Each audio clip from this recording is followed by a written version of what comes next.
Está me ouvindo agora? Sim, já está gravando, você pode começar, tá, Roberto? Tá certo. Pessoal, eu, antes de começar, quero já pedir desculpa, porque eu comecei a preparar um material para passar para vocês verem. É um material esquemático, mas, devido a alguns problemas que eu tive aqui em casa, não consegui concluir. Pedi muito a ajuda do Dr. Ralph hoje, e estou sentindo a presença dele aqui, porque o assunto, da maneira como eu queria colocar para vocês, ele é muito complexo, porque eu tentei fazer figuras, imagens, para a gente compreender melhor como é que se dá o processo de mediunização. Como é que o espírito se aproxima, como é que faz a conexão mental, do mental vai para onde e tudo mais. Então, eu comecei a fazer, mas não consegui fazer todo, porque é muito difícil e ia exigir uma série de figuras, porque cada uma figura tem uma representatividade.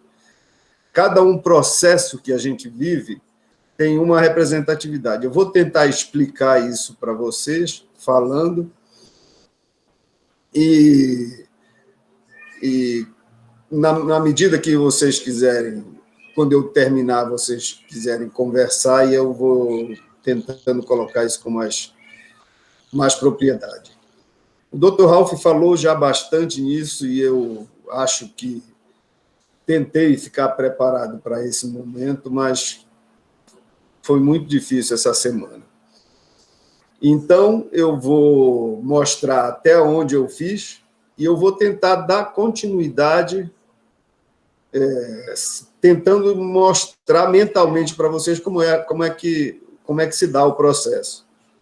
Que o que eu quero passar para vocês hoje é o que nós sabemos de forma assim muito básica. Como é que o irmão se aproxima da gente, como é que ele atua no nosso corpo, que condições ele tem para trabalhar, que condições nós damos para ele trabalhar, seja em qualquer um dos trabalhos da ordem. Tanto faz psicofonia, psicografia, ou qualquer um dos trabalhos da casa, eu tentei ilustrar de um por um.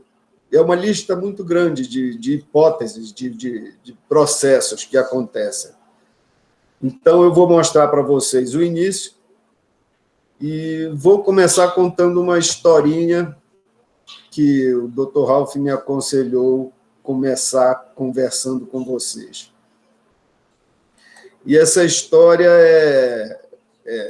para que a gente tenha noção de como é o nosso vai e vem da vida espiritual para a vida material, da vida material para a vida espiritual, como é que se dá isso. Então, tem um ciclo que nós sempre seguimos, seja do lado do bem quanto do lado do mal. Praticamente, os processos inteligentes de ida e vinda da gente no plano material quanto no plano espiritual, eles seguem quase que o mesmo modo de ser realizado. No plano espiritual, nós já temos muita literatura a respeito disso. Os livros de André Luiz, os 10 volumes, tem 2 deles que eu não estou lembrado o nome agora, que eles falam muito nisso. O André Luiz e um dos mentores dele, de cada um dos livros, dos amigos que ele conversa no plano espiritual, eles mostram para ele. Então, mostra a trajetória de um irmão lá no plano espiritual, se preparando para vir reencarnar, o processo que ele vai passar, de entrada numa espécie de hospital, laboratório, onde ele passa por um processo de compressão, digamos assim, do espírito, e se prepara já com o planejamento acoplado nesse momento em que ele vive, para com todas as informações do que ele vai fazer. E assim, quando acontece a fecundação, o irmão começa, nas primeiras divisões celulares, começa a manifestar o corpo mental inferior e o corpo astral. Porque o corpo astral vai moldar, isso eu vou falar daqui a pouco, vai moldar o corpo etéreo, que, por consequência, vai ser a forma do corpo material. Então, isso nas primeiras divisões celulares já começam a acontecer. E, nesse momento, como o espírito ele foi compactado, digamos assim, ele perde a consciência, fica o espírito puro, com as informações que, à medida que as células forem se dividindo, para ir começando a formar o embrião, o feto, essa coisa toda, vão começando a vir as informações genéticas dos pais e as genéticas espirituais. Que é a genética espiritual? São todas aquelas informações que nós trazemos para cumprir como expiação na vida que a gente vai ter. Então, isso tudo tem informação e tem a ver com o processo mediúnico, por conta de que nessas etapas vão se formando os corpos do irmão, que está do espírito encarnado, e vão fazendo com que isso permita essa comunicação com o plano espiritual. Porque, nesse momento, do encarne, começando as divisões celulares e tudo mais, o espírito está desacordado. Ele tem sentimento, sente tudo, percebe tudo, mas ele não tem a noção da vida que ele vai ter. Então, quando ele recebe o sopro da vida, ao sair do útero materno, ele sente a primeira respiração, aí ativa todos os sentidos dele para o mundo lá de fora. Porque até então ele não respirava o oxigênio puro, ele respirava os resíduos da mãe que alimentam ele e fazem com que ele vá se desenvolvendo. Quando ele faz a primeira respiração, aí o espírito completa a sua acoplação, digamos assim, no irmão. Bom, a partir daí, ele vai começando a desenvolver as características físicas que vieram trazendo com ele nas informações espirituais, nos corpos espirituais e nos corpos semimateriais. Vou mostrar isso depois para vocês. E tudo isso, ao longo do período, do tempo que a gente vai passando, a gente vai vivenciando a vida espiritual de uma forma, para alguns isso é diferenciado, mas, no via de regra, de uma forma muito distante do plano espiritual, pela cultura, por uma série de valores que o momento, que o tempo faz com que a gente tenha essa cultura dessa forma. Então, o plano espiritual é praticamente esquecido e praticamente deixado de lado, a não ser que o irmão nasça numa família que tenha um princípio espiritualista, e aí sim ele pode desenvolver o potencial dele muito antecipadamente. Tem a probabilidade de,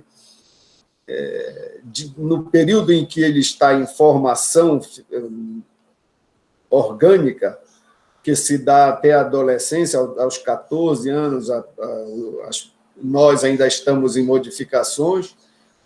Então, até esses 14 anos, se ele for conduzido para o lado do bem, ele vai ter uma boa iniciação espiritual.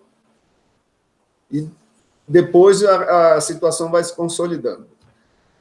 Bom, então eu vou passar agora, vou entrar nos slides e nós vamos conversar a partir daí sobre como é que se dá essa relação espiritual entre os seres encarnados e os desencarnados.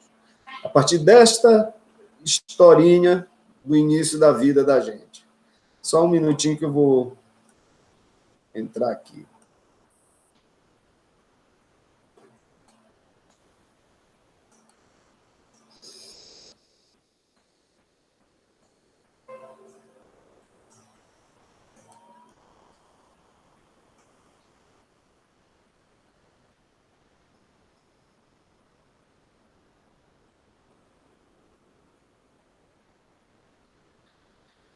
Estão vendo? Sim, Roberto, está tudo ok. Sim, tá beleza. Tá, então, vamos continuar. Então, voltando a falar do processo entre o plano espiritual e o plano material, que tem como princípio o espírito, desde antes do encarne até o reencarne, a gente tem esses corpos. Quando nós estamos no plano espiritual, isso aqui é um modelo, o agregado anímico espiritual, que nós seguimos na ordem, porque ele tem como princípio a medicina chinesa. E esse outro que vocês veem aqui na lateral azul, em três momentos, um mais forte, um mais sutil e uma estrela, uma luz, é o modelo kardeciano. Esse é o modelo chinês. Então, dentro desses dois modelos, nós usamos lá na ordem para fazer todos os trabalhos que são feitos na ordem. Seja ele dos trabalhos médicos da segunda-feira até os trabalhos de Kardec que vão ser feitos nas sextas-feiras, passando pelos trabalhos dos caboclos, passando pelos trabalhos dos pretos velhos e da quarta-feira da iluminação. Por que isso daí é importante nós sabermos? Porque isso aqui é a base mediúnica que nos permite essa conversação com o plano espiritual, essa relação com o plano espiritual. Então, só para a gente ter uma ideia, Atma, no agregado anímico espiritual, Atma, ou átmico, é a centelha divina, é Deus em nós. Budi, ou búdico, é o banco da consciência que nós temos espiritual. É onde estão todas as experiências que o espírito teve, até mesmo se ele veio de um outro planeta, está registrado aí. Depois tem o mental superior. O mental superior é que faz uma ligação com o espírito e os corpos mais, digamos assim, sutil, mas mais denso em nível espiritual, que é o mental inferior, corpo astral e o duplo etérico, ou o corpo etérico. O mental inferior, no momento do nascimento, ele recebe as informações do mental superior e começa a impregnar, a moldar a divisão celular que origina a gente. E, com isso, vai montando o sistema nervoso, que começa a gerar um corpo astral, e, com isso, por conseguinte, vai montando a forma do corpo físico. A forma do corpo físico é o corpo etéreo, é o duplo etéreo, é o automatismo vital. E essa forma etérica é que gera o corpo físico, seja ele com problemas, com anomalias ou não. É nesse corpo etéreo que são registradas as vontades do irmão que está lá quando vai se reencarnar, quando ele, por sua vontade e imaginação no mental superior, define o que ele vai passar, e esses dois, mental inferior e corpo astral, são os responsáveis pelo duplo etéreo, que é montado como se fosse uma forma de bolo, para que as células vivas da matéria se formem a partir dele. Daí vão acontecendo as anomalias, irmãos que vêm com problemas, com falta de membros, enfim. Tudo está em consequência nesse duplo etéreo, nesse corpo etérico, e que reflete que vai ser a forma do bolo do corpo físico. Perfeito. Cada um dessas partes, dessas 7 partes, tem uma função na hora da mediunização. Porque se eu não tivesse essa compreensão, eu não conseguiria entender os efeitos de cada um dos transes mediúnicos, que são aqueles inteligentes ou físicos, os fenômenos físicos ou os fenômenos materiais, que são distribuídos ao longo destes corpos aqui. Então, vamos lá. Vou mudar para a gente, só para a gente lembrar de novo e não esquecer. Atman é o espírito. Número 1 é a centelha, é Deus em nós. Búdico é o nosso computador, a nossa CPU eterna. Mental inferior, mental superior, é onde nós, quando no plano espiritual, ao planejarmos a nossa reencarnação, registramos nesse aqui, nesse mental superior. Muito bem. Vamos encarnar. Começa, então, a produção as informações que o mental superior começam a gerar este ser que está se desenvolvendo no útero da mãe, que é o corpo mental inferior, onde vai estar a personalidade e todos os traços que esta vida vai ter durante esta encarnação. Perfeito? Então, todas as informações, e quem é responsável por tudo a partir de agora é esse corpo aqui, esse mental inferior. É ele que faz o indivíduo entrar em depressão, é ele que faz com que o indivíduo siga um caminho ou outro, porque tudo as decisões passam a ser desse aqui. E com um detalhe, é com este aqui, com este mental inferior, que os irmãos se conectam com a gente. Então, lá na frente eu vou mostrar, mas todo o processo mediúnico começa através do mental inferior. Muito bem. Então, em seguida, esse mental inferior começa a gerar as características e as emoções que vão sentir este mental inferior, essa personalidade, essa depressão. Aqui nós temos as sensações e as emoções nesse corpo astral.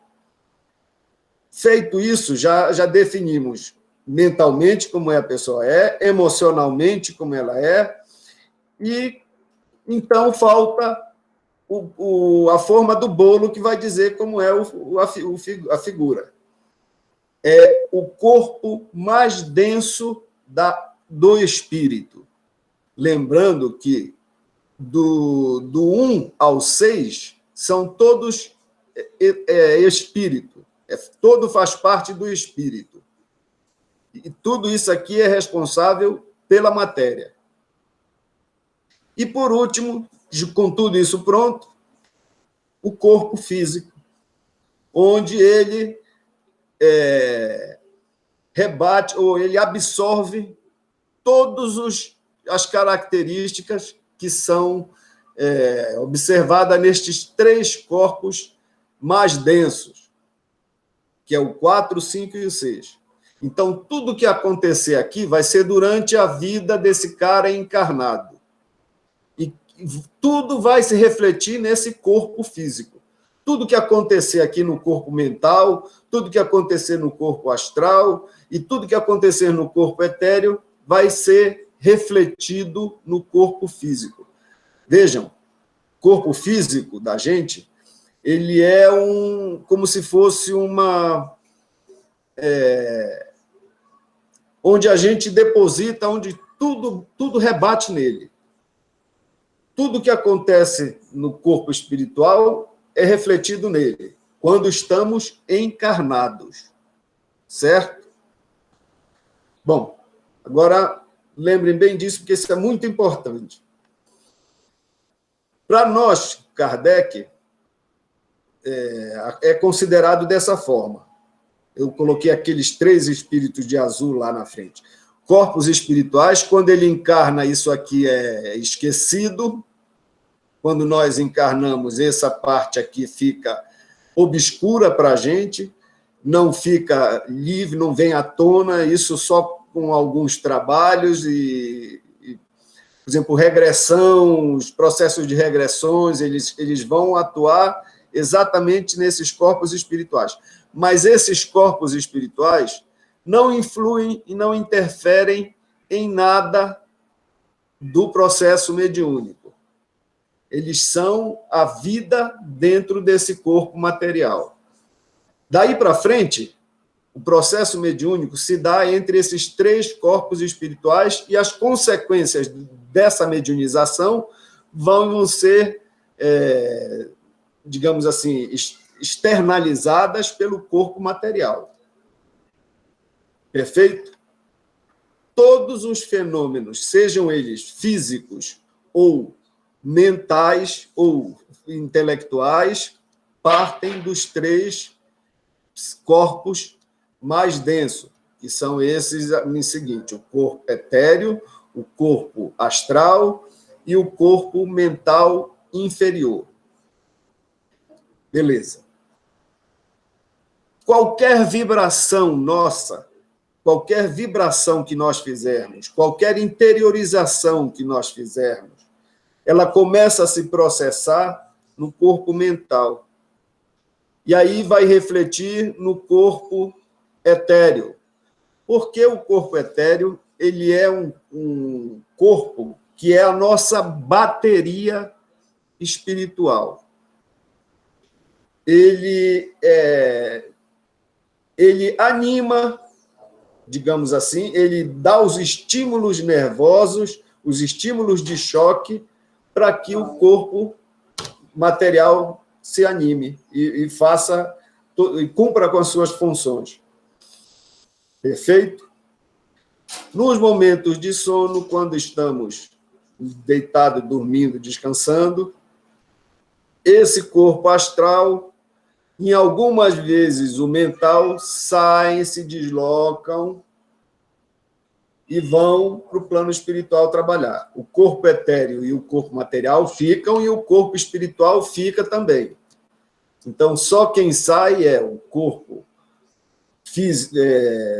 corpo astral e o espiritual mental inferior. Então, ele sai durante a noite. No processo de mediunização, dependendo da consciência, do nível de consciência que o irmão está, ele pode estar consciente, o corpo astral está junto, completo. Quando é uma mediunização inconsciente, há um leve afastamento por conta do estado de sonolência, em que o corpo astral transmite para o corpo etéreo e, consequentemente, os neurônios absorvem isso no corpo material. Perfeito? Que mais agora, com relação ao corpo mental inferior? Sim, o corpo mental inferior, ele é quem dita o processo de mediunização. Quem vai ser o corpo, quem vai ser responsável pela educação, pelo controle da mediunização e pelos resultados é o corpo mental inferior. Porque é ele que é o responsável pela vida do encarnado naquele período de encarnação, nos anos que ele estiver encarnado. Quem é o responsável é o mental inferior. O mental inferior, ele que denota os desequilíbrios, é através dele que são percebidas as ondas magnéticas dos irmãos. Quando nós fechamos os olhos da matéria, o mental abre-se, o corpo mental abre-se, e nós vemos o plano espiritual através do corpo mental inferior. Sentimos as energias e as intuições e os calafrios, todo através do corpo astral, porque ele é o sensitivo, ele é que sente, e ele transmite para o corpo etéreo, que por ele ser a bateria, o envoltório do corpo material, vai sentir os resultados das influências que o corpo astral sofre. Então, todo o processo mediúnico ele está resolvido entre essas situações aqui. Mais uma coisa. Isso aqui, nós, quando encarnados, estamos com estes 7 corpos. Perfeito? Quando eu desencarno, eu perco o corpo material. Beleza. Tenho 6 corpos. Tenho 6 corpos, se no momento do meu encarne eu tiver um esclarecimento espiritual, for uma pessoa espiritualizada e já não tiver mais apego à matéria, o corpo etéreo se dissolve. Isso ocorre quando já há um tempo a pessoa já se conscientizou, já está no plano etéreo, está no plano espiritual, já está numa cidade se preparando para vir, então ela já só tem o corpo astral e o corpo mental inferior e os demais corpos espirituais. Lembre-se que esses corpos espirituais nunca se perdem. Ele é a essência da vida. Então, quando nas cidades, eles estão com estes 2 corpos, o astral e o mental inferior. O corpo etéreo é aquele corpo que o espírito desencarnado molda para fazer com que nós o vejamos num processo de mediunização, de materialização. É ele que eu dou a forma, quando desencarnado, a forma que eu quero.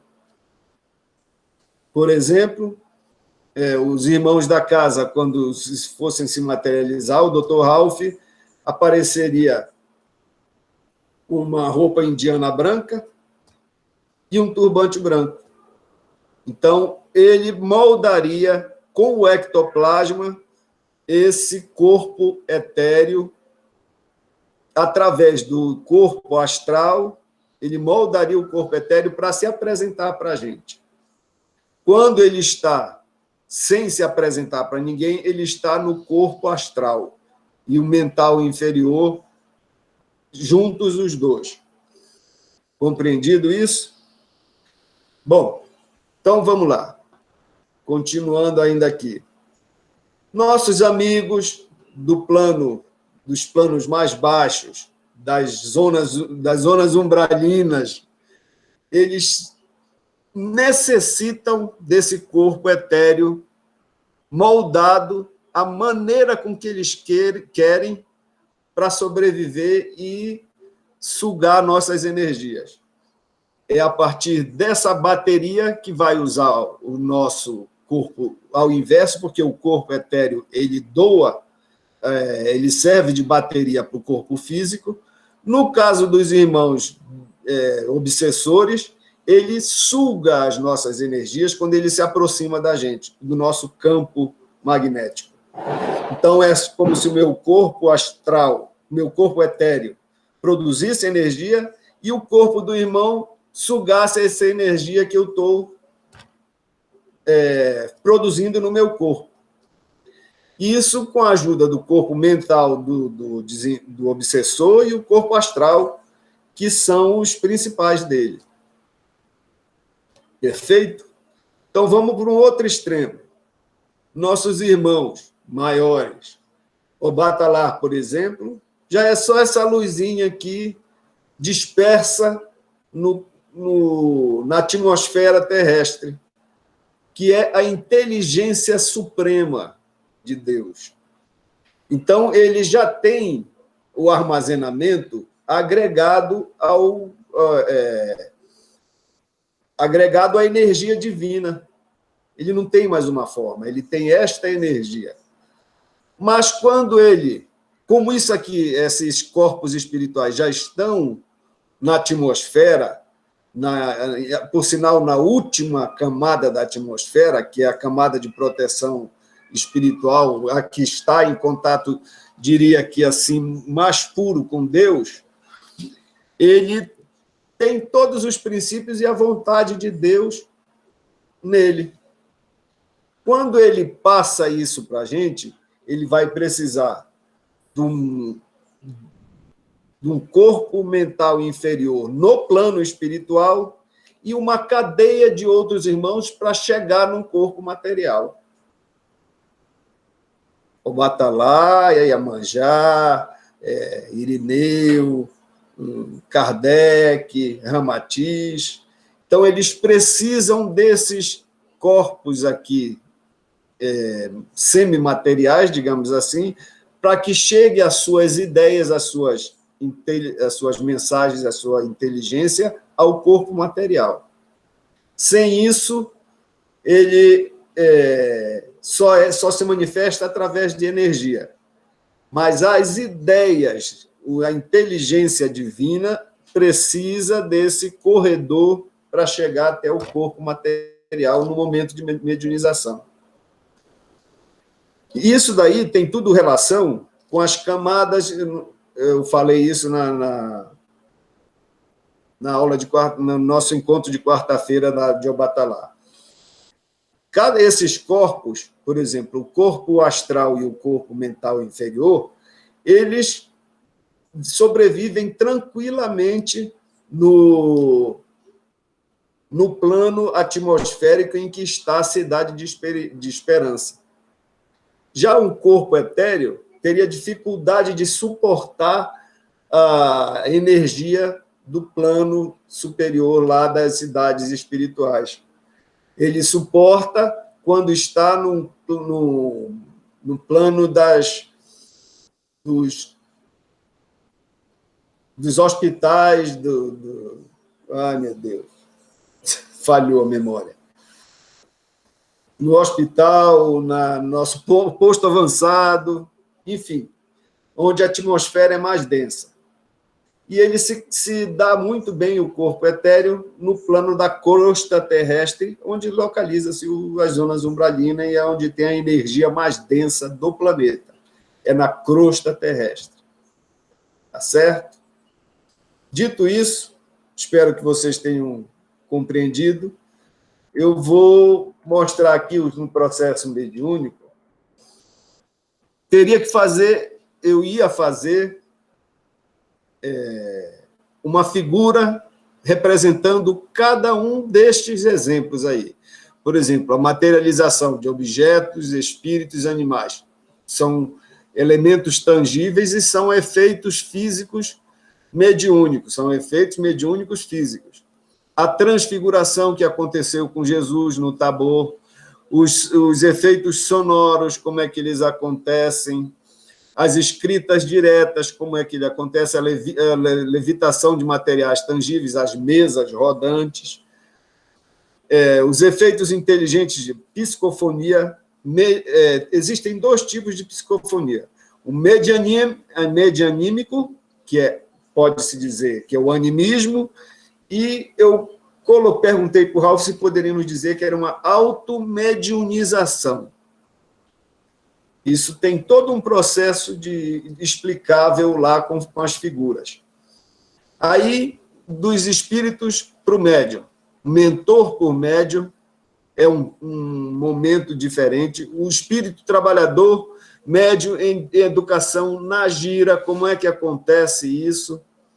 O espírito superior, esse é o exemplo que eu dei lá de Obatalá, médium espiritual e médium encarnado. Espírito desequilibrado, médium encarnado sem educação. Espírito desequilibrado, médium encarnado educado. E efeitos ainda no plano material, efeitos inteligentes, psicografia medianímica ou automediunização, que também existe, né? Espírito direto para o médium, aí vem o mentor, médium mecânico consciente e semiconsciente, o espírito de um trabalhador, para o médium em educação, um espírito superior para um médium espiritual, para um médium encarnado, mecânico, consciente, semiconsciente ou inconsciente. Espírito desequilibrado, médium encarnado sem educação, espírito desequilibrado, médium encarnado, educado. As obsessões de encarnado para encarnado, como é que acontece? Isso daí já é no plano material, né? De encarnado para desencarnado, porque as obsessões todas são processos mediúnicos. Então, essas vivências, cada uma tem uma explicação específica como elas se dão. De desencarnado para encarnado, desencarnado para desencarnado, e ações de espíritos ovoides. Como é que eles se dão? Como é que dá a ação mediúnica do espírito ovoide, que eu acho que vocês devem lembrar ou devem saber. O que é um ovoide? É um espírito embotado que se acopla, parasita, de forma parasitária, num irmão para sugar suas energias e sobreviver assim, causando muitas vezes a morte do irmão. Bom, então, cada um desses exemplos, cada um desses tipos de mediunização, de processo mediúnico, tem uma explicação. E foi esse aí que eu comecei a fazer e não consegui terminar em função dos problemas que me aconteceram aqui durante a semana. Então, eu fiz a primeira. Como é que se dá o efeito mediúnico? Materialização. Objetos, espíritos e animais. São elementos tangíveis que são produzidos nos momentos mediúnicos. Quem leu aquele livro, O Trabalho dos Mortos, entende isso aqui. Quem viu também algum trabalho do Peixotinho na internet vai entender isso. Então, aqui nós temos um espírito desencarnado, um irmão trabalhador do plano espiritual, ou um irmão qualquer que queira dar sua comunicação, e como ele está aqui com o corpo etéreo, ele não está num nível tão evoluído assim. Entendamos que esse meio amarelo, esse meio dourado que tem, é o meio de ectoplasma doado no momento por outros, por uma equipe de médium ou pelo conjunto de pessoas que estão lá. Então, o espírito desencarnado, se vocês observarem aqui, a onda mental está saindo do corpo mental inferior, vai para o mental inferior do médium, e estão vendo aqui verdinho, passa por dentro do corpo etéreo e atinge o corpo material do médium encarnado. Esse médium encarnado, por sua vez, vai produzir, a partir do seu estado de expansão de consciência, o ectoplasma necessário, juntamente com o do meio, para moldar estes animais. Um coelho, que eu coloquei aqui exemplos, um ramalhete de flores e um outro espírito qualquer.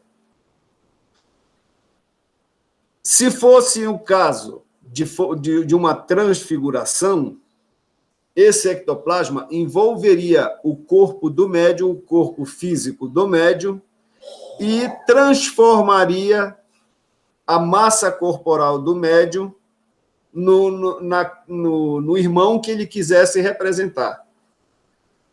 Por exemplo,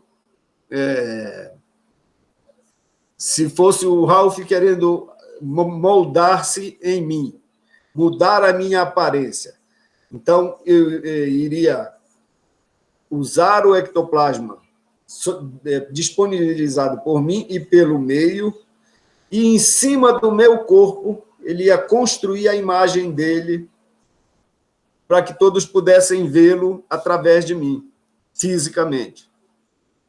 Entenderam? E esse seria um processo de... aquele processo de... Oh, meu Deus! Que Jesus... Transfiguração. E aí vai.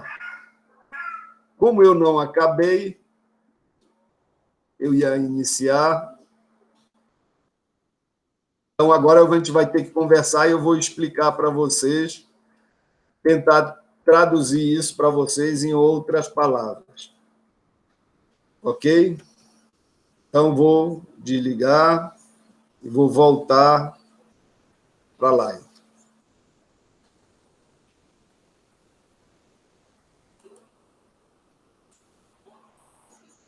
Pronto.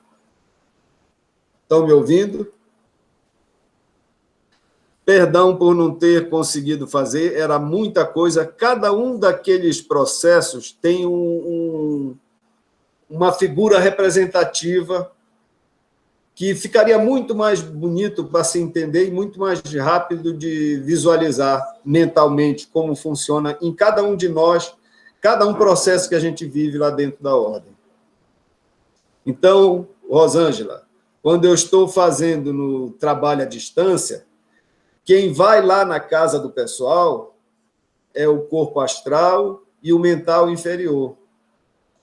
Então, ele te dá a possibilidade de sensação do ambiente.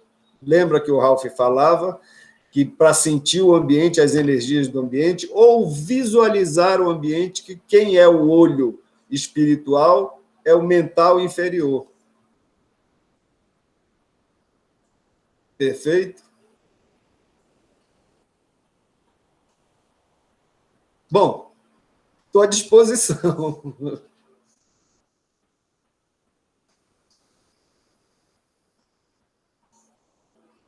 Eu não gosto disso, porque parece que é muito suficiente. Não só ver, né? Vê, ouve e sente. Vê, ouve e sente. É. Porque são os responsáveis pela atual matéria, né? São os corpos responsáveis por tudo que acontece com a gente na vida de encarnado. E ela é como se fosse a alma, né? E é muito real, assim. Muito real mesmo. Você vai no plano espiritual olhar tudo que bem entende. É como se esse corpo aqui estivesse vendo. Exatamente. E é esse corpo. Porque ele é quem molda esse corpo. Obrigada.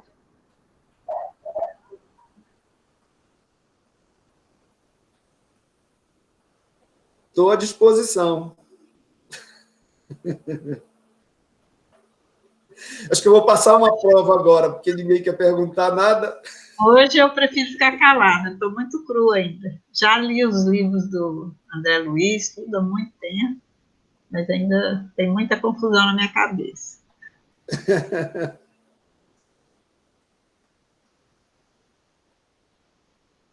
Acabou a live, então. Não é hora de tirar a confusão da cabeça?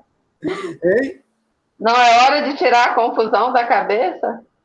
Pois é, eu estou esperando. Será que eu estou preparada? Eu Pergunte, você vai saber. Eu gostaria que a Marisa, o Luiz ou o Anderson se manifestassem aí para ajudar a gente. Aí, quem sabe a gente depois se abre. Aquele momento em que os 5 irmãos maiores vêm na casa é aquele momento que eu expliquei lá, que vem, passa lá do espírito puro e vai para a cidade de Esperança, lá forma uma cadeia de irmãos, até chegar no irmão mais próximo, que está lá no trabalho próximo de mim. Ele recebe a comunicação, passa para mim e eu passo para vocês. Isso a gente entende. Então, não tem mais segredo. Mas aí tem muitos meandros aí, assim, que eu não sei nem como começar. Por isso que ajuda os outros companheiros aí a se manifestarem. Com licença. Pode falar. Pois é. É sempre muito bom nós revermos esses conceitos, nós revermos este caminho, não é, que é didaticamente organizado, principalmente pela experiência intelectual e mediúnica do kardecismo, né, que foi quem organizou todo esse conhecimento com o propósito de oferecê-lo à humanidade, a fim de que a gente pudesse ir se apropriando devagar de conceitos, ideias e procedimentos considerados no passado, né, vou usar um termo, herméticos, fechados e inacessíveis à humanidade. Fato esse que gerou durante muito tempo, e ainda gera, principalmente no que tange às religiões dominantes, a ideia de que este campo é um campo proibido, é um campo inacessível, e mais do que isso, é um campo perigoso, e que pode gerar, inclusive, loucura, esquizofrenia, não é? E até maldições. Ainda escutamos muitos religiosos e muitas religiões atribuindo maldições ao contato com essas informações. Muito bem. Se nós fizermos uma dedução, né, lá de 1857 até agora, quando Kardec, depois das suas pesquisas, começa a publicar, depois de ter exaustivamente, utilizando-se de métodos científicos, para chegar a essa primeira compilação, que ele apresenta de uma maneira muito, muito interessante, mas ainda não completa no Livro dos Espíritos, e vai construindo isso no Livro dos Médiuns até chegar à Gênese, né? Quando ele monta isso e apresenta, nós temos a tendência de achar o seguinte: bom, eu li tudo, eu fiz os cursos todos, então agora está resolvido. Está fácil, né? Se eu entendi intelectualmente, se eu compreendi o processo didático, como essas coisas acontecem, é só eu me colocar à disposição que a coisa vai acontecer, né? Bom, não é assim. É claro que não é assim. E nós sabemos que não é assim. Quando eu digo especialmente nós sabemos que não é assim, é porque nós estamos nesta caminhada, todos nós, não só na ordem, mas vindo também de outras casas, tendo contato com outras religiões há muito tempo.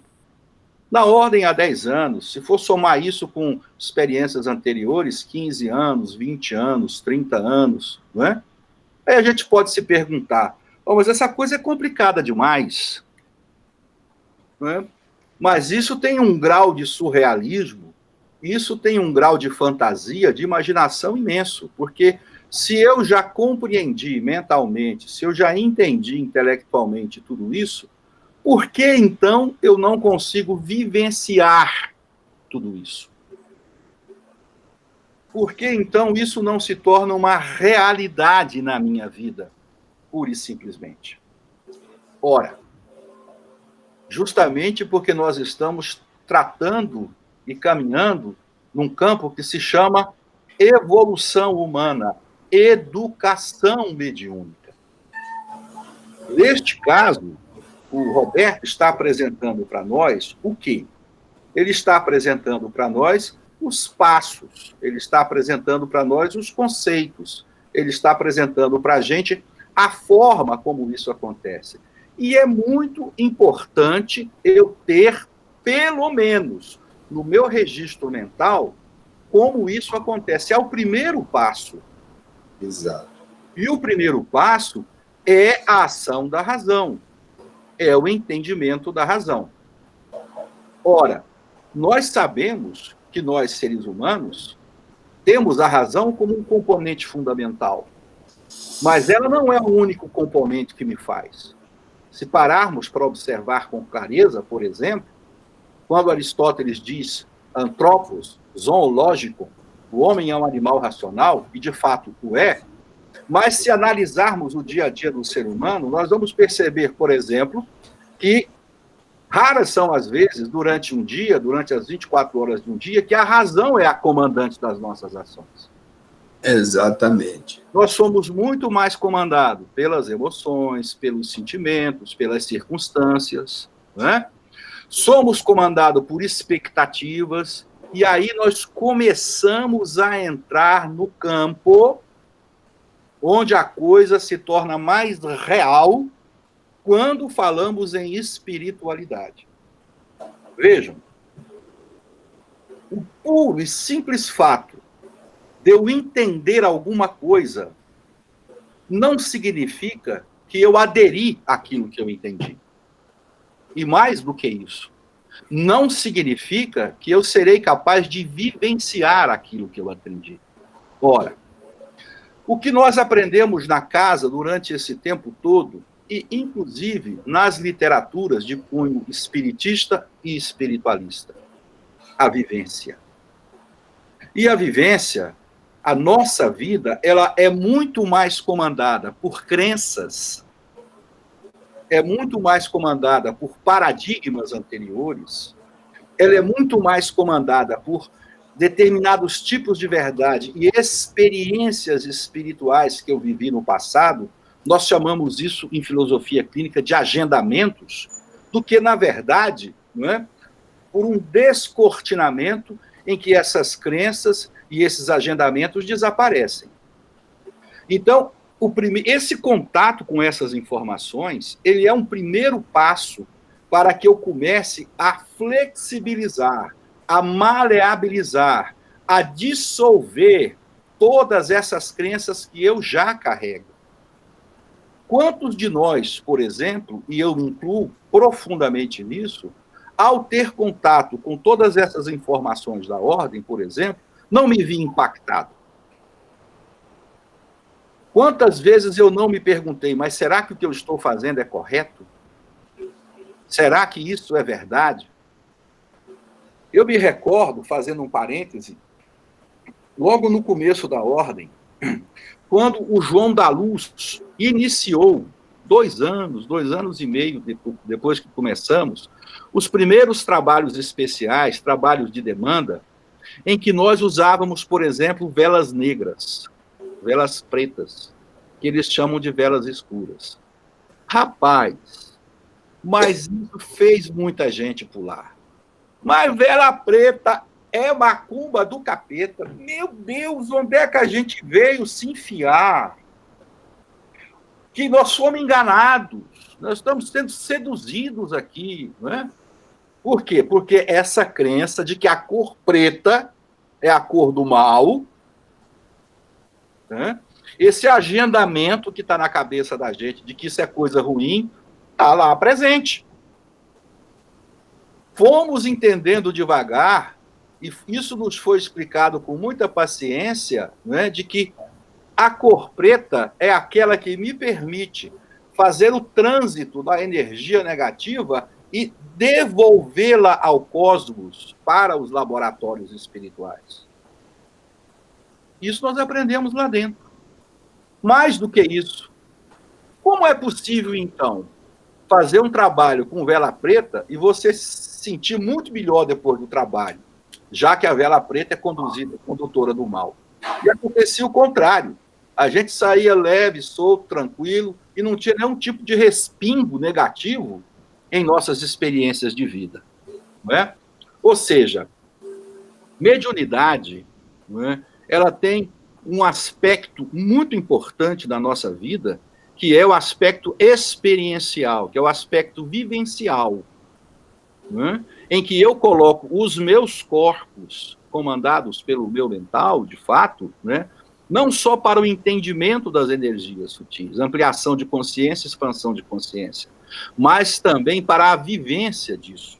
E isso não acontece da noite para o dia. Ora, se eu estiver me alongando muito, Roberto e Gabriela, ou qualquer um de vocês, me cortem, porque eu tenho essa tendência, tá? Quando falamos em educação mediúnica, nós precisamos nos lembrar, num primeiro momento, da palavra educação. Quanto tempo eu levo para formar uma criança, um adolescente e um jovem na escola? Quanto tempo eu levo para aprender uma profissão? É muito tempo. Eu formo na universidade e já sou um doutor no assunto. Nós sabemos muito bem que a gente forma na universidade e a gente vai, de fato, começar a aprender quando a gente vai estagiar. E começa a enfrentar as primeiras situações que vão desafiar o meu conhecimento. Ora, o bom profissional, quando ele termina a universidade, ele tem que estudar 2 vezes mais para ele progredir na carreira. E quando se fala em estudar, não é deitar a cabeça em cima de livro, não. Esse é um aspecto do estudo. É frequentar, é ouvir, é observar, é ir atrás, é perguntar, é fazer de novo, é retirar um pensamento anterior que estava equivocado, e assim por diante. Fazer a prova da OAB. Exato. Então, a educação mediúnica, ela vem preparando devagar, o médium, a pessoa, para as suas atividades. E isso é muito sério. Por isso, não se faz um médium da noite para o dia. Não um médium educado, não um médium consciente. Leva tempo. A pessoa tem que querer. A pessoa tem que querer. A pessoa tem que se interessar. A pessoa tem que se despojar para poder vivenciar. Esse é o segundo aspecto. E entra um terceiro aspecto tão importante ou mais que os outros 2 que eu mencionei, o aspecto moral. O aspecto moral. Tendenciosamente também, achamos que o aspecto moral é ser santo, é não fazer as coisas, é ficar ajoelhado no milho o dia inteiro na frente do cruzeiro, né, rezando o terço. Ora, também aprendemos na casa que não é nada disso. É viver em plenitude, mas ter objetivos, ter clareza, ir me modificando, ir me transformando, ir vivenciando os aspectos sutis das experiências cósmicas de forma cada vez mais plena, não é? Então, eu estou falando de vida. Quando eu falo de mediunidade, eu estou falando de vida, de uma forma de viver, de uma opção de vida, uma opção de caminhos, não é? Então, tem vários componentes prontos, juntos aí, para que eu possa lidar com eles. E isso vai modificando a minha vida. Modifica a maneira como eu penso, a maneira como eu ajo, a maneira como eu determino as coisas, como eu lido com as coisas, como eu vejo as coisas, como eu reajo, não é? Trazendo-me para um campo que normalmente é muito difícil. E que hoje, esse processo pandêmico tem a fórceps nos ensinado. A vivência interior, o silêncio interior, a paciência, o respeito, não é? A tudo aquilo que me envolve, a tudo aquilo que me constitui. Nós temos a tendência, estou encerrando, perdão por me alongar tanto, de separar mediunidade da minha vida diária. o entendimento daquilo que é técnico, daquilo que é conceitual em mediunidade, da minha forma de viver e das opções de vida que eu faço. Necessariamente, quando eu escolho e quando eu aceito a vivência mediúnica, eu estou escolhendo e estou aceitando uma profunda mudança no meu modo de ver o mundo e viver a minha vida. Não tem como ser diferente. Trouxe esses outros aspectos apenas para quebrar um pouco o gelo, não é? E a gente poder entrar numa conversa mais nossa, não é? Mais no chão, mais um pouco mais na nossa linha direta de reflexão e de vivência que nós temos dentro da casa. É isso aí. Anderson, muito, muito boa a tua fala. Inclusive, isso me remete a uma situação de que dos piores problemas que são trazidos e vivenciados pelos médiuns a partir do processo mediúnico é o marketing próprio. Nossa, isso é muito prejudicial. Porque da feita que nós assumimos um marketing mediúnico para nos lançarem alguma coisa, já é duvidosa a nossa atitude moral, por exemplo. Fazer com que o outro perceba ou veja o meu histórico mediúnico. Com que objetivo? Né? Com que necessidade eu tenho de chegar e fazer uma propaganda de que eu sou médium, que eu sou isso, eu tenho esses poderes, faço isso, faço aquilo, e acabo complicando espiritualmente diante dos irmãos. Eu acho que esse é um dos grandes perigos que fazem todos nós dentro da casa, e nós como considerados médiuns, temos que ter cuidado com isso. O Oscar queria falar. Tem uma pergunta aqui também, Roberto, da Ana Rita. Eu posso fazer? Pode. A pergunta dela Roberto, como os pais podem ajudar os seus filhos a cuidar da mediunidade para ter um direcionamento positivo para o bem? Bom, cuidados da educação do filho de um modo geral, porque os princípios que levam a moral do crescimento, eu não tive filhos, então eu não tenho muita experiência com criança, mas eu presumo, porque existe um acompanhamento que o pai deve fazer na formação até os 7 anos, que o pai é responsável por moldar aquele irmão ou dar suporte ao molde que ele fez lá atrás quando vinha encarnar. Então, até aqueles possíveis desvios que o irmão possa vir trazendo, se ele, por exemplo, é de uma encarnação realizada por o plano escuro, digamos assim, entre aspas, pelos irmãos sombrios, ele vem com... Se os pais tiverem responsabilidade de amá-lo, ele vai amenizar toda aquela situação no início do crescimento dele, da educação, e vai, quem sabe, até redirecioná-lo como é o objetivo de uma reencarnação. Quer falar, Anderson? Fale. Você me permite? Me desculpa estar entrando, e não é porque eu tenho filhos, não, mas a pergunta da Ana Rita é altamente procedente. Eu não tenho. E, de fato, nós precisamos, sim, nós que somos pais, e mesmo os que não são, mas que têm responsabilidade por outras pessoas, estar sempre muito preocupados com isso, principalmente no mundo atual. Ana Rita, é claro, você sabe disso, você é professora há muito tempo, né? que não existem receitas para isso. Mas não só a literatura, como toda a experiência pedagógica nos últimos 300 anos, ela vem nos mostrando coisas muito interessantes nesse sentido. E aí tem 3 coisinhas importantes que eu acho que vale a pena a gente pensar quando se trata de educação dos filhos do campo espiritual. E a primeira coisa que a gente aprende é que, na verdade, os pais educam pelo exemplo. Primeira coisa. Não é? Falar é importante, ensinar é importante, mostrar. Claro que é importante, mas fica 10%. A criança é altamente observadora, perceptiva, e muitas vezes ela pode até não te questionar, ou não te perguntar, ou não duvidar no momento, mas ela grava aquilo ali.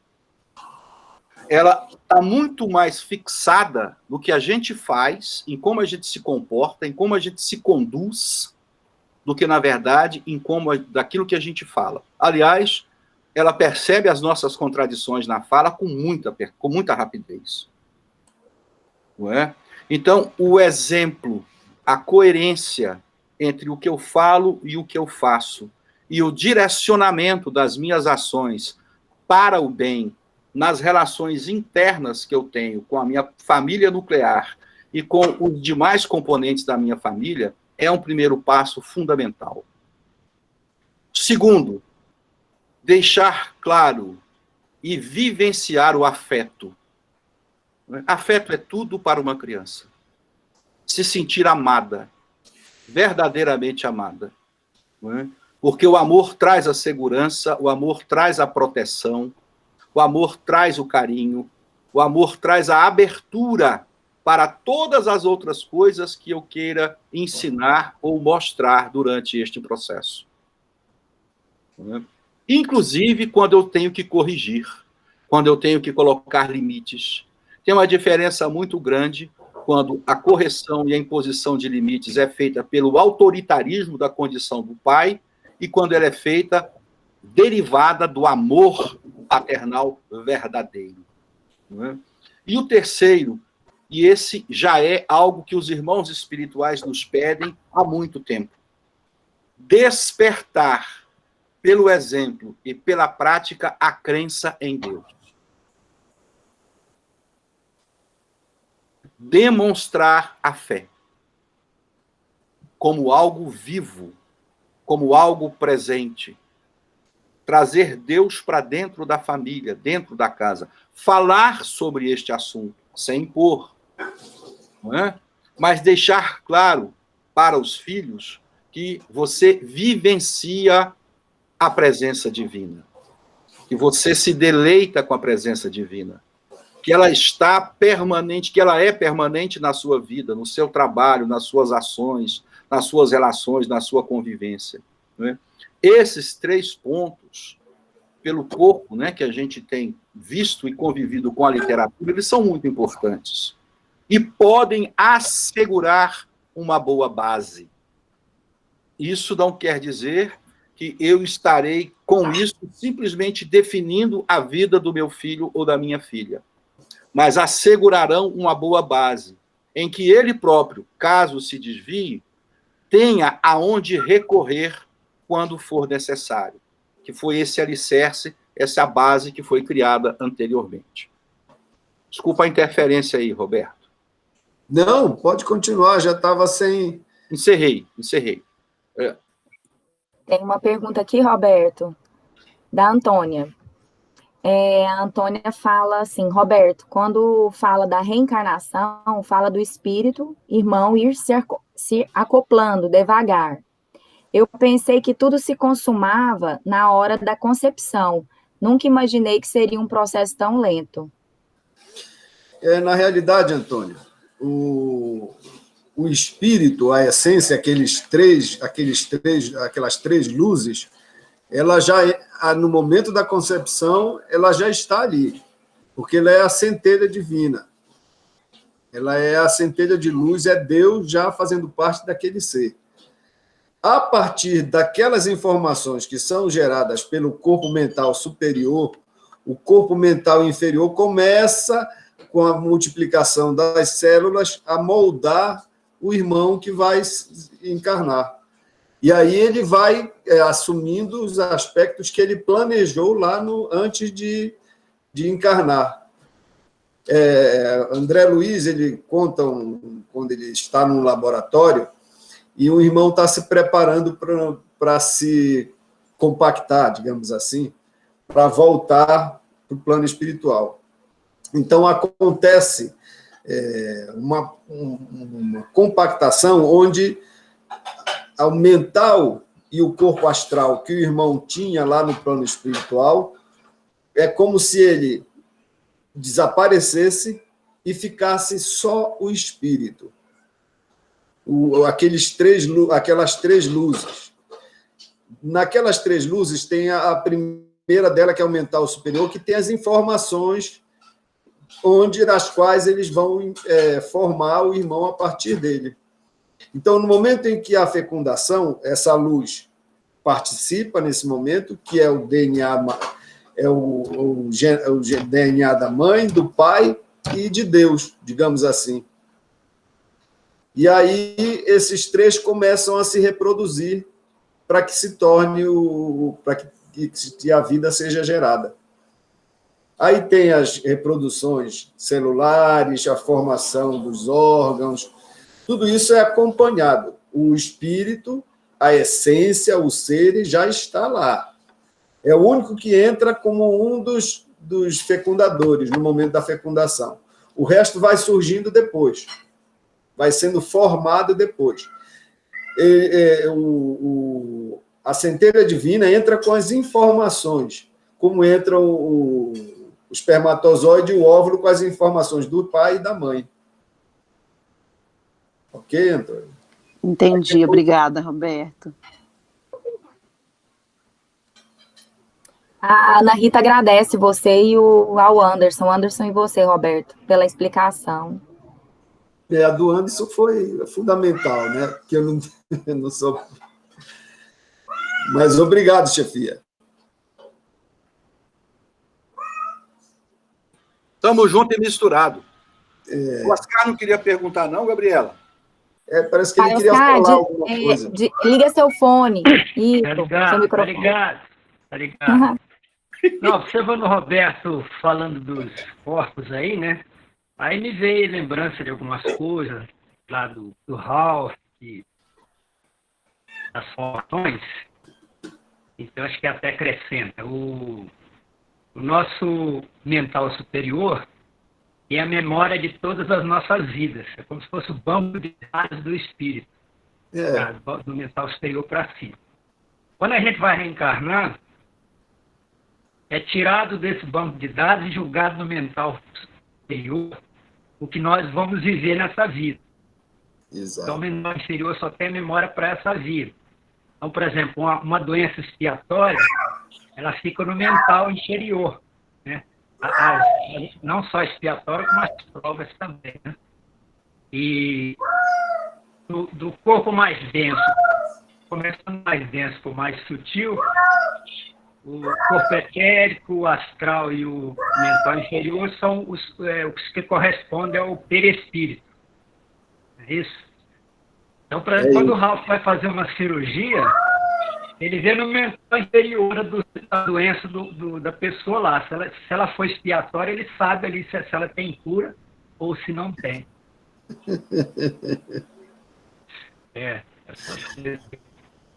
Então, o corpo astral, o corpo do pretérito, né? Ele tem os órgãos do corpo físico estão nele.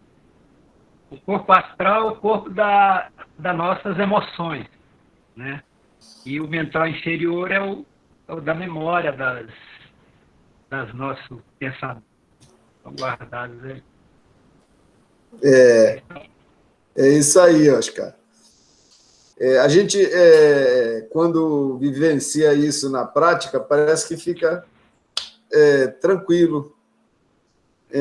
Agora é difícil.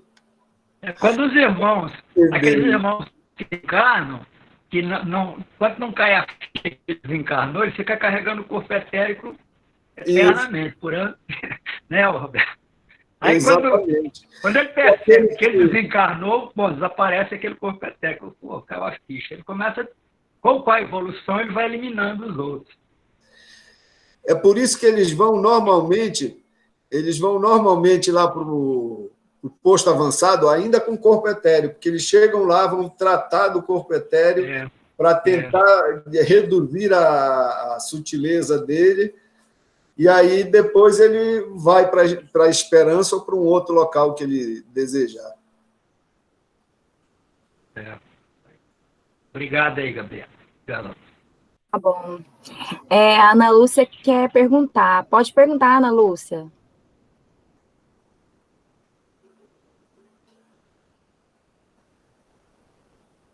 Ainda está com o microfone desligado. Ana Lúcia?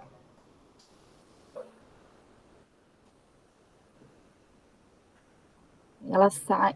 Ela acho que saiu da reunião. Deve ter dado algum problema.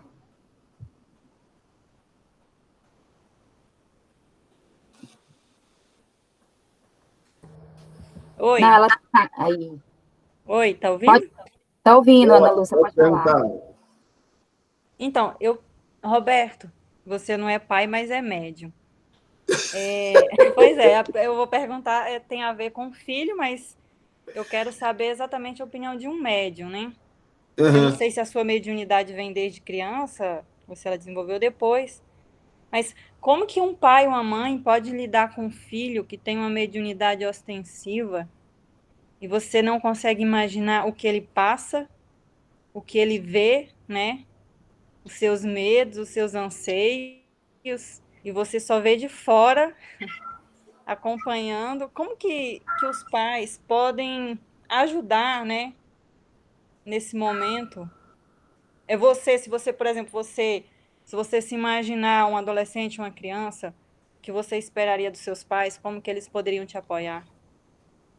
Uai, eu passei por esse problema. Eu não tive apoio porque minha mãe era católica e primeiro ela era da Igreja Batista, depois ela virou católica.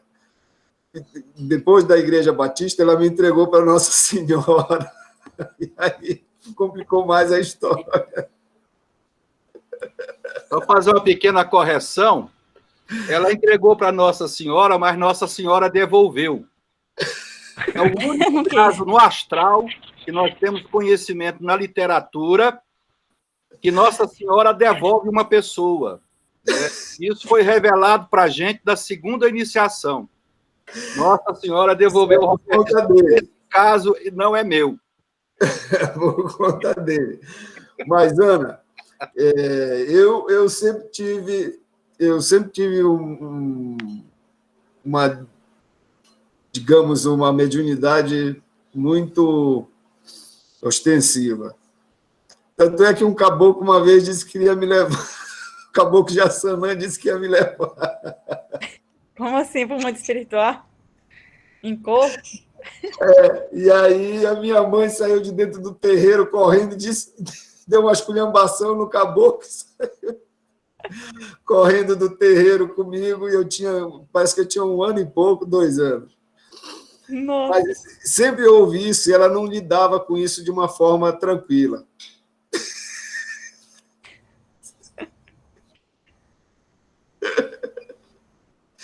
E ela não lidava com isso muito tranquilo. Tanto é que depois eu cresci, na adolescência eu me adiantei muito nas coisas e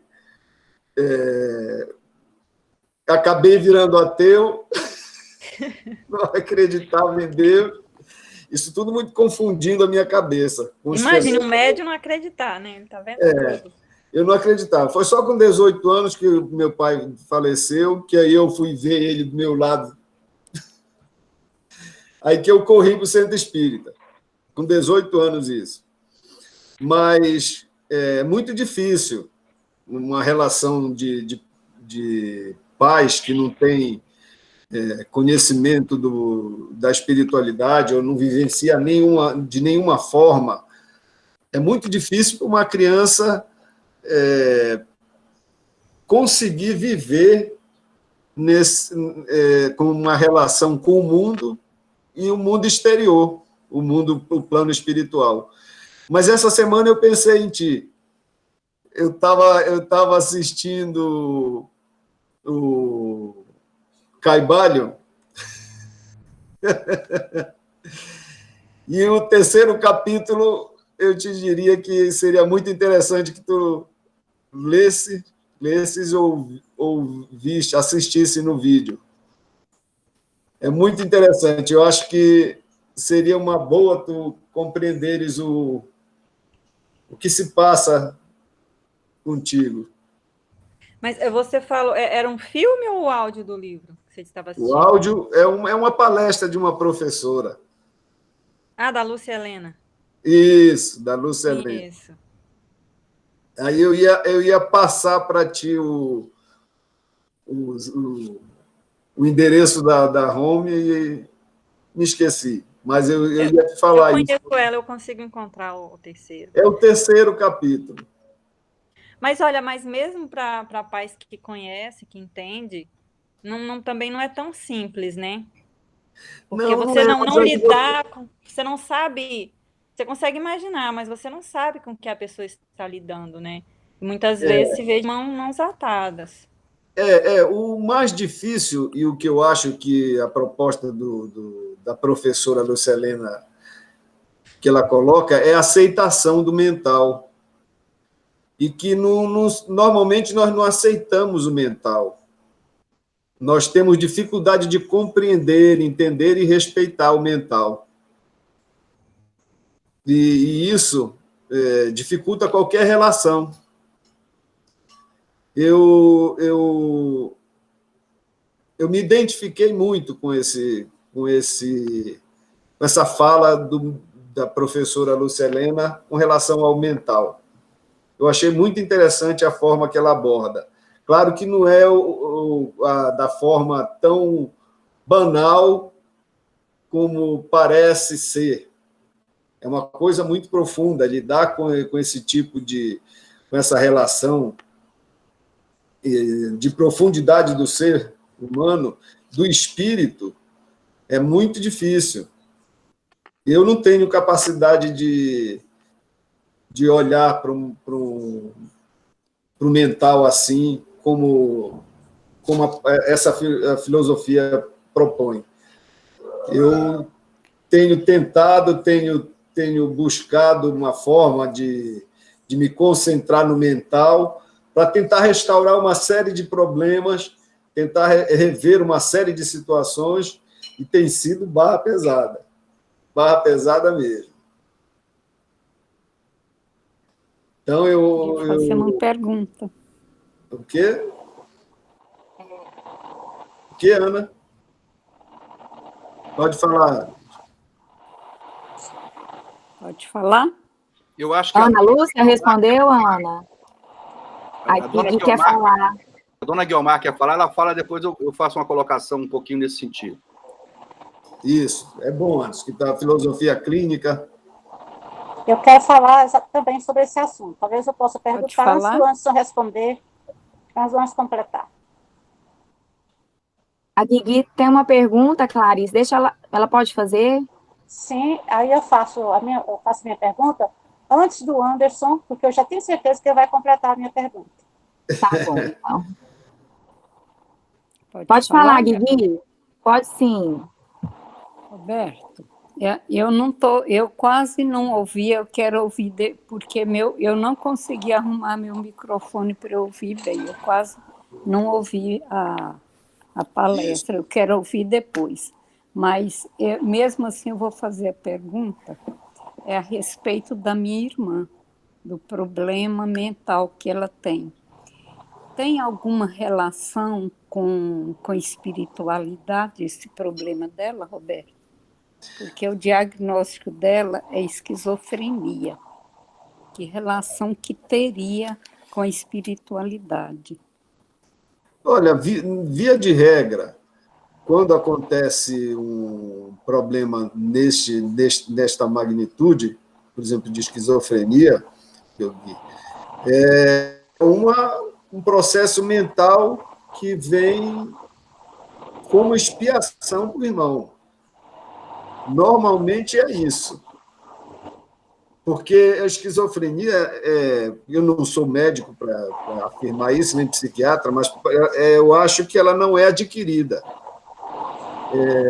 Ela vem se desenvolvendo à medida que o indivíduo vai vivenciando as experiências e, de acordo com como ele assimila, como ele sente aquilo, vai liberando ou não o processo para ele, o processo de confusão mental.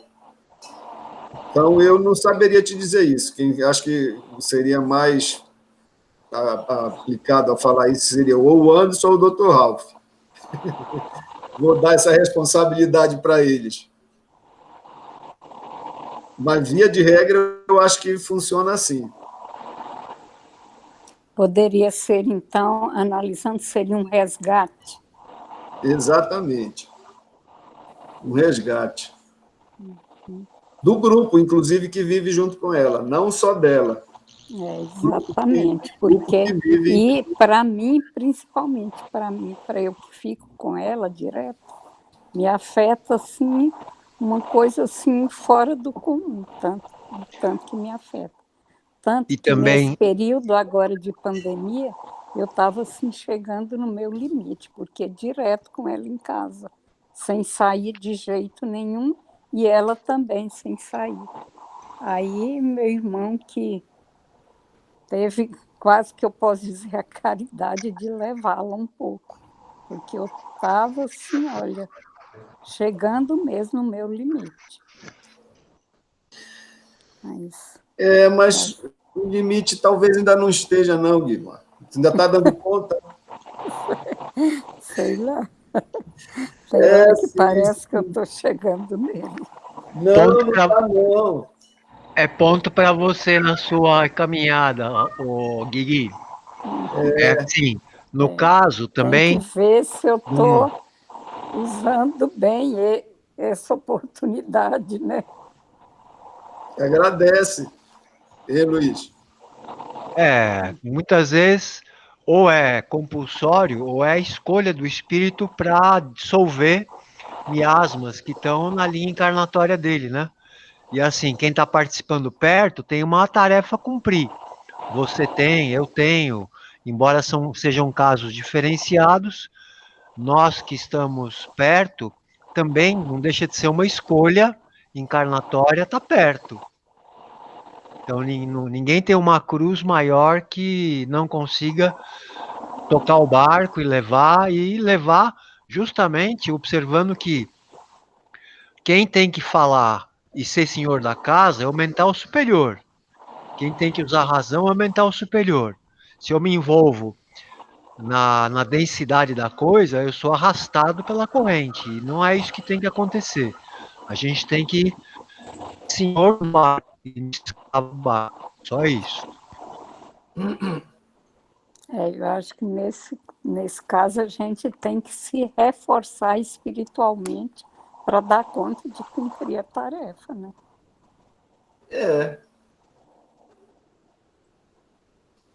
Sim, Clarice. Porque nesse caso a espiritualidade... Era exatamente isso. Era a relação entre mediunidade, né, não educada, não trabalhada, a esquizofrenia, né, a minha pergunta era essa, e depois eu me lembrei de casos de epilepsia, né, que a pessoa tem ali uma ausência, né, é uma questão neurológica, mas quando ela volta, né, ela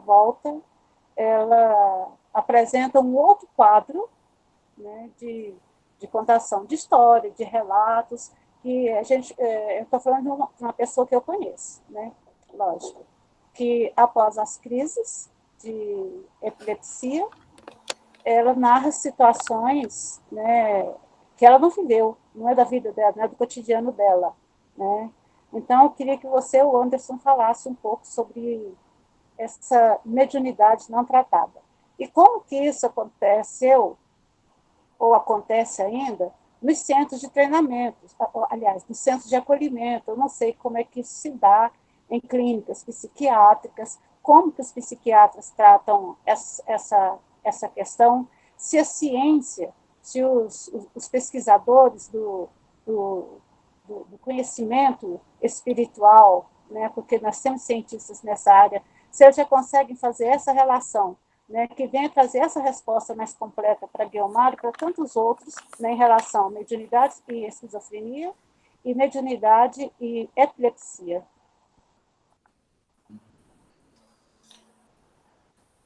Tu está na vez de falar, Anderson.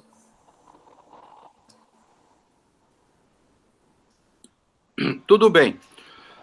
Vamos tentar comentar um pouquinho, né, essas questões que são mesmo, não são questões fáceis, não. Elas são questões complexas, são questões amplas e são muito específicas também, porque não só a esquizofrenia, a epilepsia e aquilo que usualmente se costumou chamar de doença mental, elas, da mesma forma que cada um de nós somos um, ela vai se manifestar em cada um de uma determinada maneira, com alguns pontos recorrentes, né?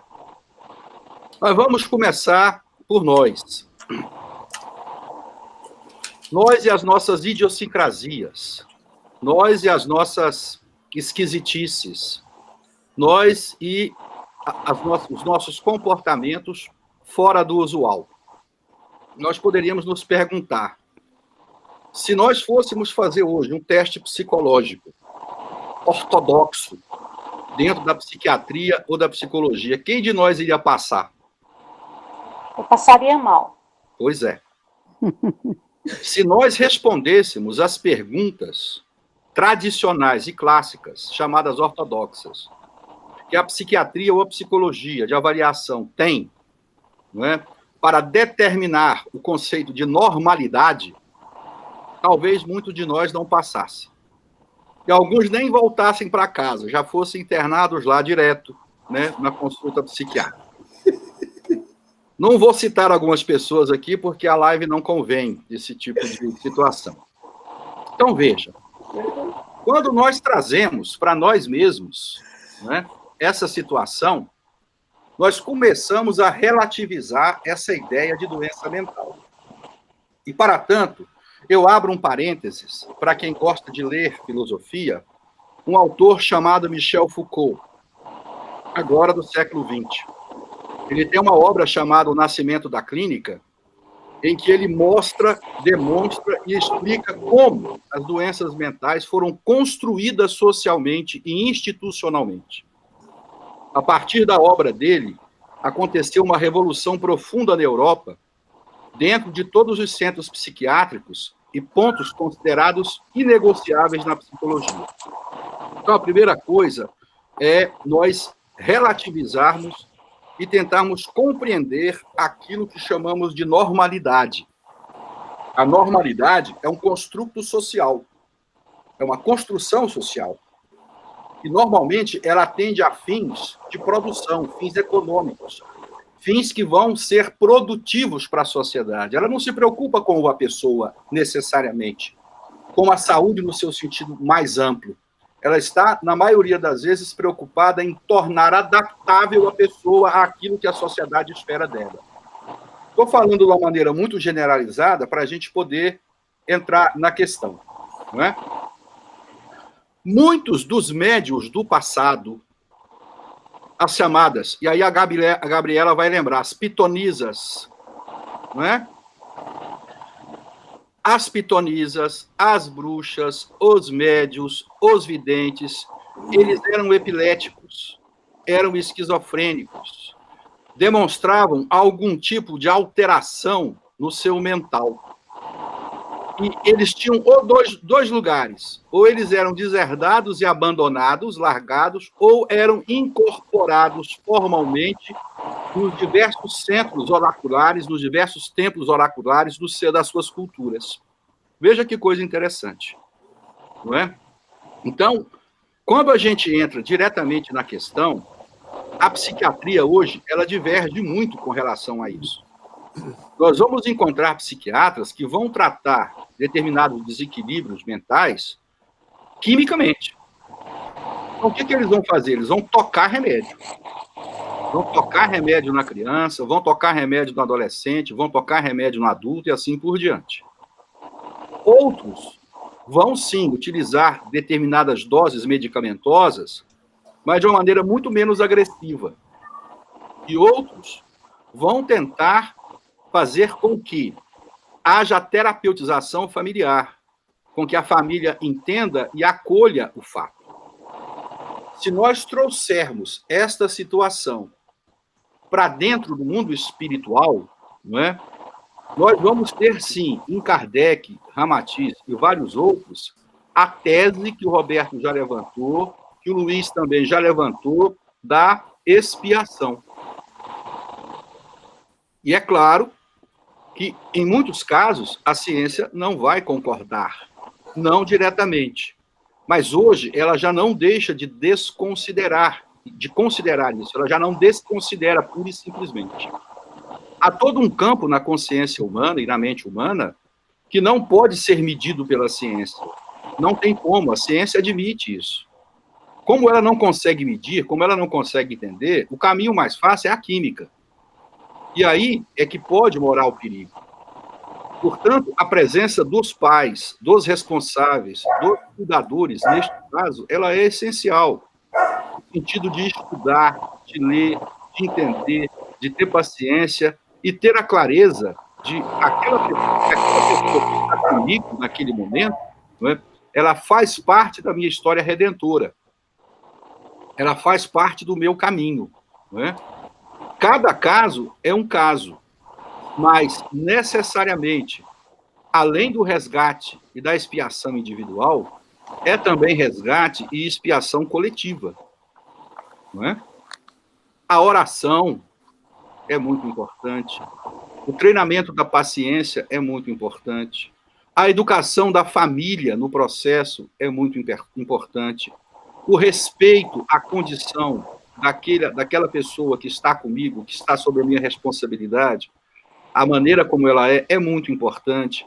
Ou seja, tem uma série de fatos aí que são fundamentais. Só para finalizar, quando eu era criança, eu dei muito trabalho do ponto de vista mental para os meus pais. Muito mesmo. Eu tinha delírios, eu perdi a consciência, cheguei a ter algumas situações pré-convulsivas. E, na época, isso aí eu estou falando há mais de 50 anos atrás, quando a minha mãe me levou nos médicos, eles foram categóricos. Eles disseram, seu filho tem que tomar Gardenal. Foram claros. Por que eu não tomei Gardenal? Porque a minha mãe, mesmo não sendo espírita, né, intuída, acredito eu, pelos irmãos espirituais, disse, não, eu não vou dar esse remédio para o meu filho. E, tirando paciência, resiliência, amor, não sei de onde, me suportou. Foi me suportando junto com meu pai, né, convivendo comigo e achando formas, até que eu fizesse 8, 9 anos e fosse, vamos assim dizer, me equilibrando devagarinho. Mas isso me acompanhou durante muito tempo. Eu não me lembro, mas eu me lembro de algumas coisas, mas quando a minha mãe passa os relatos dela, eu fico imaginando o tanto que eles sofreram. Mas o tanto que eles se alegraram também de ter tido a paciência e o entendimento, mesmo sem nenhum tipo de noção espírita ou espiritualista, do dever comigo como filho. Não é?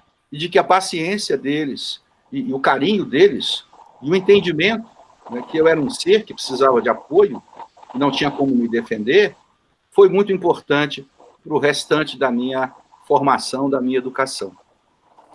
Não sei se ajudou, mas também, para não alongar muito, é isso aí.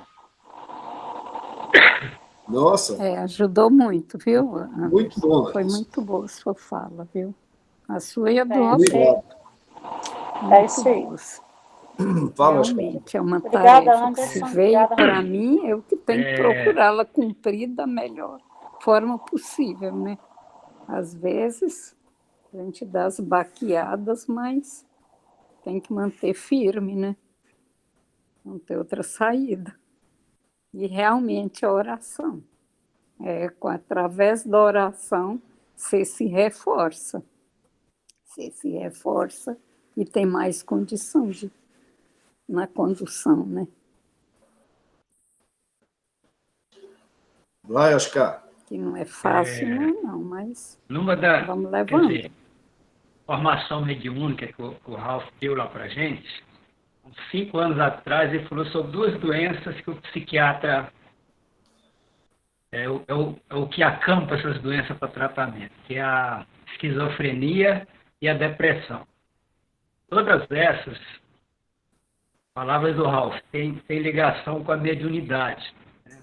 A depressão é o espírito, ele usou, é o espírito negando uma missão dele. E a espiritualidade, a mediunidade, e a esquizofrenia, exatamente o que o Anderson falou, que eu tenho esse entendimento. Lá na ordem, quando eu faço prontuário, eu chego com...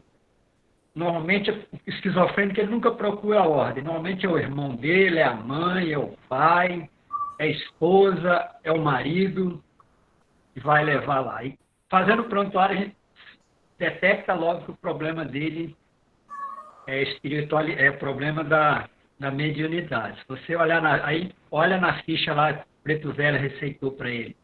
É 5, trabalho de diário fraterno, 7, um monte de atendimento fraterno. E a maioria dessas pessoas, assim, dificilmente, acho que a metade não volta lá. Elas estão arredias, o processo de obsessão é tão grande que ele não volta. São poucos os que retornam. Então, essas 2 enfermidades aí, e os psiquiatras realmente são poucos aqueles que têm uma formação espiritualista. A maioria deles é na química mesmo. E tem aqueles que são conscientes que têm uma mediunidade e têm medo de encarar a realidade. E procuram o psiquiatra. Eu prefiro estar tomando aquele remédio lá do que fazer um tratamento. Já conheço várias pessoas nessa situação aí. É isso que eu queria colocar aí. Beleza, já são 9h54. Alguém ainda quer fazer mais alguma colocação para a gente concluir? Tem mais alguém, Gabriela? Não tem não. Eu quero fazer uma colocação. O Anderson falou que quando ele era criança, né, aí ele citou o tempo, 50 anos. Eu imagino como que era o mundo 50 anos atrás, né, que eu não era nascida. Mas, né, Anderson, eu acredito que seus pais sofreram muito. Eu sofri com o meu filho. Eu já te contei a história do meu filho. E agora, que ele está com 33 anos, recomeçou, né, as situações.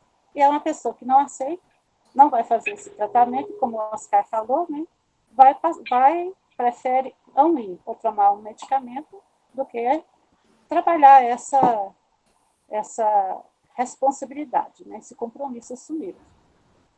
Então, 50 anos atrás, né, eu não era nascida, né, como eu falei, né, mas eu acredito que os pais do Oscar realmente, os pais do Anderson realmente sofreram. Que é o que está acontecendo comigo agora, né, mas adulto, né, é mais difícil a lida com o adulto. Com certeza, eu falo para vocês que é difícil. É isso aí. Você tem 3 doidos em casa, seu filho e as 2 filhas. Né? Mas no caso do menino, é bem complicado, porque ele dorme e ele vai para outros planos, né? Ele fala idiomas que a gente nem conhece. Ele conta, ele dá aulas, ele dá palestra, ele discute, ele debate, ele traça projetos. Você vê na gesticulação, ele está conversando com outra pessoa, e são idiomas que não é do nosso conhecimento. Por exemplo, eu sou formada em letras, conheço, né, pelo menos de ouvir, de alguma leitura, muitos idiomas, mas ele fala alguns que, no início achei que fosse alguns idiomas da Ásia, né, mas não são, não. Conversando com uma outra pessoa, ele diz, não, esses idiomas aí já não são línguas mortas. E para ele é só sonho. Bom, então é o que eu falei na outra live da semana passada, só um pouquinho, Roberto. não nos apegarmos muito, buscando muitas respostas, muito imediatismo em busca de respostas. Deixar a coisa acontecer, fluir, tudo no tempo de Deus. Eu não posso passar na frente de nada. Eu não posso não posso me obrigar e não posso obrigar ninguém a nada. Então, às vezes, o tempo é de parar, olhar pela janela e ver o que é que Deus está te propondo. Não tem que editar, Deus me propõe e Deus dispõe? Então, às vezes, é o momento. No caso agora, já que ele está adulto, é o momento de eu esperar e ver o que vai dar. Porque não tem como fazer as coisas na obrigação, fazê-lo acreditar. Não tem. Ele tem que tomar a decisão dele. Eu não posso tomar uma decisão por ele. O compromisso é dele. O compromisso é meu de acompanhar da melhor forma possível, como mãe, como tutora, como eu sou. Mas eu não posso obrigá-lo. Cada um está na sua caminhada. Não é assim? Perfeito. É isso. Obrigado, Cadê Clarice. Bom, pessoal, então, com esse trabalho de hoje, essa live de hoje, eu concluo minha parte sobre mediunidade e espero que a gente tenha muitas outros assuntos para falar e que a gente continue até depois da pandemia. Tá bom? Obrigado, então. Que Deus nos abençoe. Obrigado a todos, os que me ouviram, os que eu pude ajudar. Obrigado. E se tiverem alguma coisa que eu possa também ainda ajudar, depois, fico à disposição. Diminuiu bastante a minha confusão. Mas eu tive o mesmo problema que você. A minha avó me levava no centro espírita, minha mãe no católico. E aí, a minha mãe arrumou uma freira para me preparar para a comunhão, não sei o quê. E essa freira me adotou. Então, era muito difícil. Foi muito difícil. Então, eu realmente me inclinei para o espiritismo, fiquei muitos anos com Kardec, bastante, mas o problema da mediunidade para mim sempre foi assim, eu tinha um certo pavor. Eu acho que é por isso que até hoje eu ainda faço muitas confusões. Mas dá para escapar. Se enfrentar, então. Mas muito obrigada, viu? Foi muito ótimo a participação aí de todos. Eu só tenho a agradecer. Tá?